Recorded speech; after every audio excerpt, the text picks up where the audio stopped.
Praise the Lord. വീണ്ടും ഒരു നല്ല പ്രഭാതം കൂടെ ദൈവം നമുക്ക് ദാനമായി നൽകി.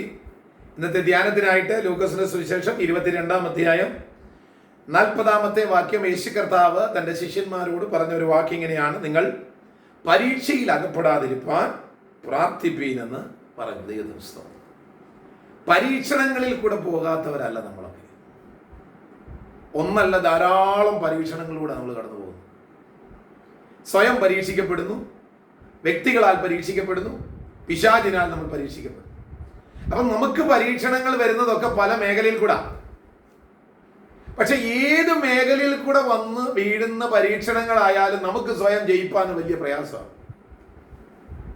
സ്തോത്രം. അപ്പം പ്രതികൂലങ്ങൾ എവിടെ നിന്നൊക്കെ വരും, പക്ഷെ നമുക്ക് അങ്ങനെ സ്വയം രക്ഷപ്പെടാൻ, ജയിക്കാൻ നമുക്ക് സാധിക്കത്തില്ല. ശിഷ്യന്മാരെ കർത്താവ് ബലപ്പെടുത്തിയിട്ട് പറയുകയാണ്: സഹോദരങ്ങളെ, മക്കളെ, നിങ്ങൾ എൻ്റെ കൂടെ ഒക്കെ നടക്കുന്നു എന്നൊക്കെ സത്യമാണ്. എൻ്റെ കൂടെ നടക്കുന്നിടത്തോളം കാലം നിങ്ങൾക്ക് വേണ്ടതൊക്കെ ഞാൻ തരുന്നു. അല്ലെങ്കിൽ എന്നെ സ്നേഹിച്ച ആൾക്കാർ തരുമ്പോൾ അത് നിങ്ങൾക്കും അതിൻ്റെ ഒരു ഭാഗം ഒക്കെ കിട്ടുന്നു. പക്ഷേ ഞാൻ നിങ്ങളെ വിട്ടിട്ടൊന്ന് പോകാനായിട്ടൊരു സമയമായി. ഞാൻ പോകുന്നത് കാണുമ്പോൾ നിങ്ങളെ പരീക്ഷിക്കാൻ പരീക്ഷകൻ വരും. അത് കണ്ട മനസ്സിലാക്കിയ കർത്താവ് പറയാണ്, അതിൽ നിന്ന് ജയിപ്പാനായിട്ടുള്ള ഒറ്റ മാർഗമേ ഉള്ളൂ. നിങ്ങളുടെ ബുദ്ധിശക്തി കൊണ്ട് കഴിയത്തില്ല. നമുക്കറിയാം, പത്രോസൊക്കെ ചാടി വാള് വെച്ചൊക്കെ സേവകന്റെ ചെവിയൊക്കെ വെട്ടി കളഞ്ഞ സന്ദർഭമൊക്കെ നമുക്ക് അറിയാം. അതുപോലെ പത്രോസൊക്കെ ചാടി കയറി പല കാര്യങ്ങളൊക്കെ യേശുവിനോട് പറഞ്ഞിട്ടുണ്ട്. കർത്താവിനറിയാം ഇതൊക്കെ അവരുടെ എടുത്തിയാട്ടമാണെന്നറിയാം. പക്ഷെ ഈ എടുത്തിയാട്ടങ്ങളോ വാളുകൊണ്ടുള്ള വെട്ടോ ഒന്നും ഈ പരീക്ഷണങ്ങളെ ജയിക്കാൻ സാധിക്കത്തില്ല. പ്രിയപ്പെട്ടവരെ, ഞാൻ ചോദിക്കട്ടെ, നമ്മൾ ഇന്ന് കടന്നു പോകുന്ന ഈ പരീക്ഷകളിൽ കൂടെ നമുക്ക് എത്ര പേർക്ക് ജയിക്കാൻ കഴിഞ്ഞിട്ടുണ്ട്? പല വിഷയങ്ങൾ നമ്മൾ തോൽക്കപ്പെട്ട് കിടക്കുകയല്ലേ? എത്ര കാലമായി നമ്മുടെ ബുദ്ധി കൊണ്ട് നമ്മൾ പലതും ചെയ്യുന്നു. നിങ്ങൾ പല വിഷയത്തിന്മേൽ കേസ് നടത്തുന്നു, പല വിഷയത്തിന്മേൽ നിങ്ങൾ സാമ്പത്തികം ഇറക്കുന്നു, പല രോഗങ്ങൾക്ക് വേണ്ടി നിങ്ങൾ പല വൈദ്യന്മാരിൽ ആശ്രയിക്കുന്നു. ഇതുവരെ അതിൽ നിന്ന് ജയിക്കാൻ കഴിഞ്ഞിട്ടുണ്ടോ? പക്ഷെ യേശു കർത്താവ് പറയുക, ഈ പരീക്ഷണങ്ങളെയൊക്കെ അതിജീവിപ്പാനായിട്ട് ഒറ്റ വഴിയേ ഉള്ളൂ. നിങ്ങൾ എന്ത് ചെയ്യണം? നിങ്ങൾ പരീക്ഷയിൽ അകപ്പെടാതിരിക്കാൻ പ്രാർത്ഥിക്കണം. പ്രാർത്ഥന വലിയൊരു മരുന്ന്, പ്രാർത്ഥന വലിയൊരു മതിൽക്കോട്ടയാണ്. നമ്മൾ എവിടെ ഇരുന്ന് പ്രാർത്ഥിക്കുന്നു എന്നുള്ളതിലല്ല, എവിടെ പോയി പ്രാർത്ഥിക്കുന്നു എന്നുള്ളതിൽ, അതിനേക്കാൾ അധികമായി നമ്മൾ ആരോടാ പ്രാർത്ഥിക്കുന്നത്, ആരോട് പ്രാർത്ഥിക്കുന്നു എന്ന വിഷയത്തിലാണ് ദൈവപ്രവൃത്തി വെളിപ്പെടുന്നത്. നാം പ്രാർത്ഥിക്കേണ്ടത് നമ്മുടെ സൃഷ്ടികർത്താവായ കർത്താവിനോടാണ്. സൃഷ്ടിയോടല്ല നമ്മൾ പ്രാർത്ഥിക്കേണ്ടത്. ദൈവത്താൽ സൃഷ്ടിക്കപ്പെട്ട മനുഷ്യരുണ്ടാക്കിയ ഏതെങ്കിലും ഒരു കാര്യത്തോടല്ല നമ്മൾ പ്രാർത്ഥിക്കേണ്ടത്.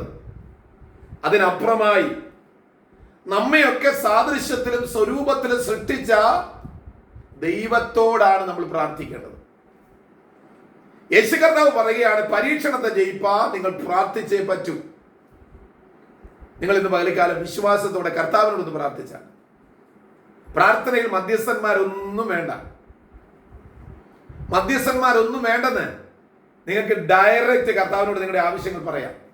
വചനം പറയും, നിങ്ങൾ സ്തോത്രത്തോടെ നിങ്ങളുടെ ആവശ്യങ്ങൾ ദൈവത്തോട് അറിയിക്കുക, അത്രയേ വേണ്ടത്. ഒന്നിനെ കുറിച്ച് നിങ്ങൾ വിചാരപ്പെടാതെ പ്രാർത്ഥനയാലും യാചനയാലും നിങ്ങൾ സ്തോത്രത്തോടെ ദൈവത്തോട് പറയാം. മധ്യസ്ഥന്മാരൊന്നും നിങ്ങളുടെ പ്രാർത്ഥനയ്ക്ക് മറുപടി തരത്തില്ലെന്ന് അല്ലേ? ഇനി ആരെങ്കിലും മധ്യസ്ഥനായി നിന്ന് നിങ്ങൾക്ക് വേണ്ടി പ്രാർത്ഥിക്കാമെന്ന് പറഞ്ഞാൽ പോലും അവർ ചെയ്ത ജോലിയുടെ കൂലി വാങ്ങിച്ചിട്ടേ അവരത് ചെയ്യത്തുള്ളൂ. പക്ഷെ യേശു കർത്താവ് അങ്ങനെയല്ല. യേശു കർത്താവ് നിങ്ങളെ ഡയറക്റ്റ് പ്രാർത്ഥിക്കാൻ പഠിപ്പിക്കുക. ശിഷ്യന്മാർ യേശുവിന്റെ അടുത്ത് എന്ന് ചോദിച്ചു, കർത്താവെ ഞങ്ങളെ പ്രാർത്ഥിക്കാൻ പഠിപ്പിക്കണം എന്ന് പറഞ്ഞപ്പോൾ യേശു കർത്താവ് പറഞ്ഞോ, ഞാൻ നിങ്ങൾക്ക് വേണ്ടി പ്രാർത്ഥിക്കാം, നിങ്ങളെ പ്രാർത്ഥിക്കാൻ പഠിപ്പിക്കുകയും ചെയ്യാം, പക്ഷെ എനിക്ക് ഇത്ര രൂപ തുക തരണമെന്ന് പറഞ്ഞു. ഇല്ല, യേശു കർത്താവ് പ്രാർത്ഥനയുടെ മാതൃക അങ്ങ് പറഞ്ഞ് പഠിപ്പിക്കുക, അവരെ കൊടുക്കുക. സ്തോത്രം. കാരണം യേശു കർത്താവ് പറയുന്നത് എല്ലാവരും സ്വയം പ്രാർത്ഥിച്ച് ബലപ്പെടണം. സ്തോത്രം. ഇന്ന് പലകാലം എനിക്ക് നിങ്ങളോട് പറയാനുള്ള ദൂതത, സന്ദേശമത, നമ്മളെല്ലാവരും പ്രാർത്ഥിക്കുന്നവരാകണം.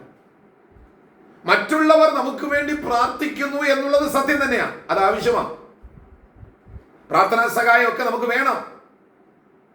പക്ഷേ എല്ലാവരും പ്രാർത്ഥിച്ചുകൊണ്ട് നടന്നിട്ട് നമ്മൾ പ്രാർത്ഥിക്കാതിരുന്നാലോ മറുപടി കിട്ടത്തില്ല. ആവശ്യക്കാർ നമ്മളാണോ? ബർത്തിമായെ യേശുവിന്റെ അടുത്തേക്ക് ആൾക്കാർ കൊണ്ടുവന്നുവെങ്കിലും യേശു ബർത്തിമായോടാ ചോദിച്ചത്, ഞാൻ നിനക്ക് എന്താ ചെയ്തു തരേണ്ടതെന്ന് ചോദിച്ചത്. അപ്പോൾ കൂടെ വന്നവരല്ല പറഞ്ഞത്. പക്ഷപാതക്കാരനെ കിടക്കയോടെ യേശുവിന്റെ അരിയിലേക്ക് ഇറക്കി കൊണ്ടുവന്നവരോടല്ല യേശു ചോദിച്ചത്, ഞാൻ നിനക്ക് എന്താ ചെയ്തു തരേണ്ടത്. യേശു കർത്താവ് നമ്മളോടാ ചോദിക്കുന്നത്, ഞാൻ നിങ്ങൾക്ക് എന്താ ചെയ്തു തരേണ്ടത്. മറ്റുള്ളവരുടെ വിശ്വാസം ഒക്കെ കർത്താവ് നോക്കുന്നു, അതൊക്കെ സത്യം തന്നെയാണ്. എന്നാൽ ഇന്നത്തെ പകൽക്കാലം ഞാൻ നിങ്ങളെ അറിയിക്കുന്ന സന്ദേശം, നിങ്ങൾ സ്വയം പ്രാർത്ഥിക്കാൻ തുടങ്ങുക. ഇപ്പോൾ നിങ്ങൾ എവിടെ നിന്നുകൊണ്ടാണോ ഈ സന്ദേശം കേൾക്കുന്നത്, നിങ്ങളുടെ ഉള്ളുകൊണ്ടൊന്ന് പ്രാർത്ഥിച്ച് കർത്താവിനോട് പറ, കർത്താവേ എന്നെ പ്രാർത്ഥിക്കാൻ പഠിപ്പിക്കണം, എനിക്കൊന്ന് പ്രാർത്ഥിച്ച് ബലപ്പെടണം, എനിക്കൊന്ന് പ്രാർത്ഥിച്ച് കരയറണം. നിങ്ങൾ സ്വയം പ്രാർത്ഥിക്കാൻ പഠിച്ചതിന് ശേഷം മറ്റുള്ളവരോട് നിങ്ങളുടെ പ്രാർത്ഥനാ സഹായം ആവശ്യപ്പെടുക. അവരും കൂടെ നിങ്ങൾക്ക് വേണ്ടി പ്രാർത്ഥിക്കുമ്പോൾ നിങ്ങളുടെ ജീവിതത്തിനകത്ത് വലിയൊരു ദൈവപ്രവൃത്തി വെളിപ്പെടും. ആകയാൽ കർത്താവ് പറഞ്ഞു, പരീക്ഷയിൽ അകപ്പെടാതിരിക്കാൻ പ്രാർത്ഥിപ്പിന് നല്ല ചെയ്തിരിക്കുന്ന ആ കർത്താവിനോട് പ്രാർത്ഥിപ്പാനും ഈ യേശു കർത്താവിൽ വിശ്വസിച്ചുകൊണ്ട് പ്രാർത്ഥനയിലും വിശ്വാസത്തിലും മുൻപോട്ട് പോയാൽ ഇന്ന് പകൽക്കാലം നിങ്ങൾക്ക് വലിയ അനുഗ്രഹങ്ങൾ നൽകും. വിശ്വാസത്തോടെ പ്രാർത്ഥിക്കുക, കർത്താവ് നിങ്ങളുടെ പ്രാർത്ഥന കേൾക്കും, ദൈവം നിങ്ങൾക്ക് മറുപടി നൽകും. ധൈര്യമായിട്ട് ഇരിക്കുക. അതുകൊണ്ട് ഇന്നു മുതൽ നിങ്ങൾ സ്വയം ഒന്ന് പ്രാർത്ഥിക്കാൻ പഠിക്കുക. ഞാൻ നിങ്ങളെ ഒന്ന് ബലപ്പെടുത്തുക. നിങ്ങൾ സ്വയം ഒന്ന് പ്രാർത്ഥിക്കാൻ പഠിക്കുക. അതിനുശേഷം നിങ്ങൾക്ക് താല്പര്യമുള്ള ദൈവദാസന്മാരെ, ദൈവദാസിമാരെ, പ്രാർത്ഥിക്കുന്നവരെ നിങ്ങൾ വിളിച്ച് അവരോട് നിങ്ങൾ പ്രാർത്ഥന ആവശ്യമൊന്ന് ആവശ്യപ്പെട്ടു. അപ്പോൾ ദൈവപ്രവൃത്തി നിങ്ങളുടെ മേൽ വെളിപ്പെടും.